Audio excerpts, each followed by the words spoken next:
Hey everyone, welcome back to another YouTube video, and in this video I'll be showing you guys how to delete your draft videos on TikTok.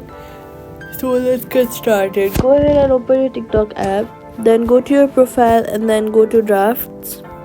Now what you can do is click on the select option and delete the drafts that you do not want in your phone anymore.